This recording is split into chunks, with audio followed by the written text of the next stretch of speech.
एक बहुत बड़ा जंगल था। उस जंगल में खूब सारे पशु और पक्षी एक साथ में मिलकर रहते थे। उसी जंगल में एक बड़े से पेड़ पर एक सुंदर सा तोता भी रहता था। उसी तोते के घोंसले के पास में ही एक मैना का भी घोंसला था। बड़ी ही मधुर और प्यारी आवाज थी उस मैना की। पूरा जंगल उसकी मधुर आवाज से गूंज उठता था। मैना के संगीत को हर कोई पसंद करता था। पर एक बात थी जो मैना को बहुत ज्यादा खटकती थी। क्योंकि मैना का रंग काला था, इसलिए उसे कोई भी अपना दोस्त नहीं बनाना चाहता था। यहाँ तक कि उसका पड़ोसी तोता भी उससे दूरी बनाए रखता था। उस तोते को अपने ऊपर बड़ा ही अभिमान था। उसका चटकीला हरा रंग हर किसी को आकर्षित करता था। हर कोई उससे बहुत खुश रहता था। सभी उस तोते के अच्छे मित्र बनना चाहते थे। मैना को भी लगा कि वह तोते से अच्छी मित्रता कर लेती है।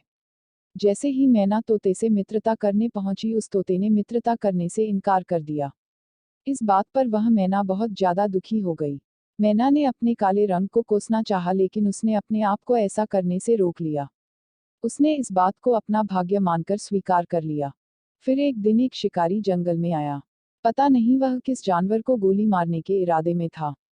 वह कई देर तक तो आकाश में अपनी बंदूक ताने खड़ा रहा, लेकिन कुछ पल बाद ही वह वहां से चला गया। उसी पल मैना ने देखा कि एक बड़ी चील तोते के घोंसले से निकली। वह तोता एक बार के तो डर गया, पर चील ने उस तोते को आश्वासन दिया कि वह उसे कोई नुकसान नहीं पहुंचाएगा। चील ने तोते को आश्रय देने के लिए धन्यवाद भी दिया। तोते को अपने ऊपर गर्व हो रहा था कि उसने चील को शिकार होने से बचा लिया। तोते और चील में अच्छी दोस्ती भी हो गई। मैना यह सारा दृश्य अपनी आंखों से देख रही थी। उसको चील की बातों पर विश्वास नहीं हुआ। उसको लगा कि चील कभी भी तोते की अच्छी दोस्त नहीं हो सकती। उसने तोते को समझाने की भी कोशिश की, लेकिन उसे मैना की बात में कोई दम नहीं लगा। तोते ने मैना को फटकार दिया।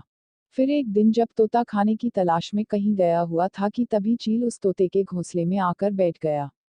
उसने कहा कि आज जैसे ही वह तोता यहाँ आएगा तो वह उसे झट से खा जाएगा। किस्मत से यह सारी बात उस मैना ने सुन ली।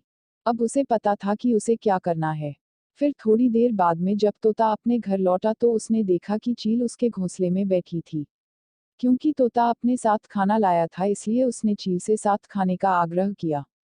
लेकिन चील ने पलटकर जवाब दिया कि वह खाना नहीं बल्कि तोते को ही खाएगा। इस बात पर तोता घबरा गया।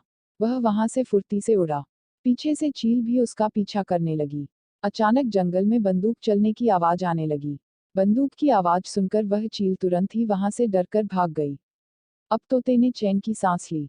उसने शिकारी को देखने के लिए नजरें इधर उधर घुमाई, लेकिन उसे कोई नहीं दिखा। उसको फिर से गोली की आवाज सुनाई दी। उसने पीछे घूमकर देखा तो सामने उसको वही मैना दिखाई दी जिसके साथ उसने दोस्ती करने से इनकार कर दिया था। उसे इस बात पर यकीन नहीं हुआ कि बंदूक की आवाज वह मैना ही निकाल रही थी। उसे मैना के साथ किए गए बुरे व्यवहार के लिए खुद पर गुस्सा आ रहा था। मैना ने तोते से कहा कि उसने चील की सारी बात सुन ली थी। यही एक कारण था कि उसे बंदूक की आवाज निकालने के लिए मजबूर होना पड़ा। तोते ने मैना से माफी मांगकर उसे गले लगा लिया, और फिर वह हमेशा के लिए दोस्त बन गए। इस कहानी से हमें यह सीख मिलती है कि इंसान को शारीरिक गुणों से ज्यादा आंतरिक गुणों को ज्यादा महत्व देना चाहिए। भले ही वह मैना काली थी, पर उसमें इंसानों की नकल करने की अच्छी खूबी थी। इसी खूबी की वजह से उस तोते की जान बच गई।